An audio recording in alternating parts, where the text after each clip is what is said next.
Bulchiinsa magaalaa Adaamaa kutaa magaalaa Booleetti sosochiin sassaabbii galii gaggeeffame. Kaayyoon sosochii sassaabbii galii kaffalaa gibraa fi hawaasa keessatti dammaqina uumuun gibraa fi taaksirraa eegamu amanamummaan akka kaffalu taasisuun galii sassaabuuf karoorfame sassaabuun akka danda'amuuf ta'uu ibsameera. Itti gaafatamaan waajjira galiiwwanii kutaa magaalaa Boolee obbo Kadir Adam dhimmi galii dhimma nama hundaa ta'uu ibsanii kallattii mootummaan kaa'een kaffalaan gibraa sadarkaan jiru kamuu galii argatu kurmaanaan akka kaffalu taasifamuu ibsanii kaffalaan gibraa mirgaa fi dirqama isaa beekee gibraa fi taaksii sirnaan akka kaffalu hubannoo gahaa yeroo garagaraatti kan kennanii fi galii mootummaa sirnaan akka sassaabamu kan taasisan ta'uu himaniiru. Labsii haaroobe labsii 1395 bara 2017 adoolessa tokko beetu jira jechuudha. Kaffalaan gibraadha gibra keenya kan sadarkaa hundarra jiru kurmaanaan kafalaa jechuudha kana booda. Kurmaanaan kafalaa fakkeenyaaf sadarkaa baa warreen jiran kurmaana amma kafalaa jiranii jechuudha.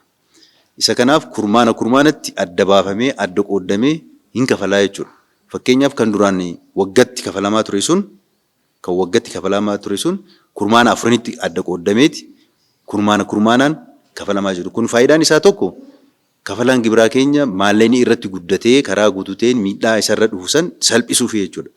Inni lammaffaa kafaltii gibraa keenya karaa guutuuteen si'aayina qabuun jala mootummaan itti fayyadamuudhaaf waan barbaaduuf karaa kanaan itti deemaa jirra. Hojii raawwachiisaan olaanaa kutaa magaalaa Boolee obbo Barisoo Baqqalaa akkaataa barbaadameen humna galii maddisiisuu danda'u hunda duguuganii sassaabuun imala badhaadhinaa eegalame dhugoomsuuf kutannoo cimaan hojjetamuu akka qabu himaniiru. Guyyaa guyyaan haga torbeetitti guyyaan meeqatu nurraa eegamaa waan jiru waan amma isin kaamee harratti dhaabbannee nu hundumtuu gara hojiitti gallee hojjannee jijjiirama guddaa finnaa.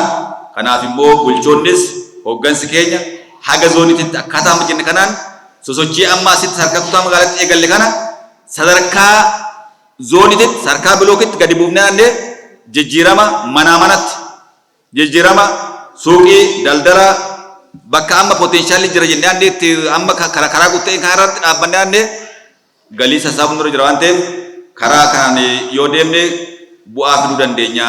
Itti aanaan hojii gaggeessaa waajjira galiiwwanii magaalaa Adaamaa obbo Shifarraa Abbabaa Gamasaaniin hojiilee misoomaa kamuu milkeessuuf galiin gahee olaanaa akka qabu himuun galii sassaabamu tuttuqqii harkaarraa bilisa gochuun hundi keenya amanamummaa cimaan galii mootummaan nurraa barbaadu galchuu qabna jedhan. Hojii dijitaalessuus ragaa qabachuu jechuudha. Ragaa qabachuun fi hojii kanatu isin dhaafe garuu hojii keessan akka gaariitti namni hundi itti ijaafate kana galiin immoo qabxii guddaa qaba. Madaalli keessaa galiin qabxii guddaa qaba. Isa kana deebisuudhaaf ani sagantaarra qopheessitan kan hojii gaggeessaa keessan baay'een galateeffadha. Xiiqoftanii jechuudha. Kanas milkeessuudhaaf baay'ee xiiqoftanii akka xiiqoftanis namatti agarsiisa. Garuu hojjetamuu hin danda'a kan jedhu sochii keessan keessatti laalaa jirra jechuudha. Akka magaalaatti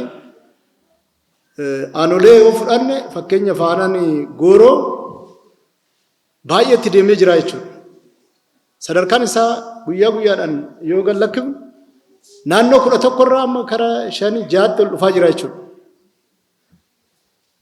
Aanonni kunoo namatti agarsiisaa jechuudha. Kuni maaliif maallaqni jira potishaalli jira jechuudha. Duratti potishaalli eessa jira kan jedhu kun.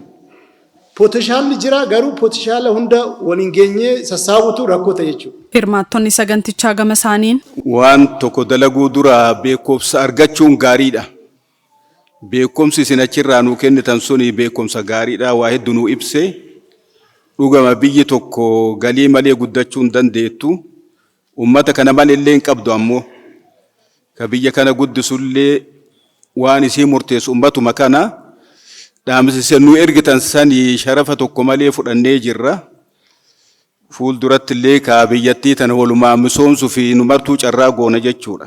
አሁን ይሄ የሚባለው ግብር ወይም ለሌላ አገር ወይም ለሌላ ጥቅም ሳይሆን ለራሴ መሆኑን መሰረተ ልማቶች አንደኛ መንገዶች ውሃዎች መብራት ሁሉ በቤት ውስጥ ሆኜ ውሃ ንጹህ ውሃ የሚጠጣው ከመሰረተ ልማትና ከዚህ ከገቢ የመነጨ መሆኑን ልንረዳ ይገባል።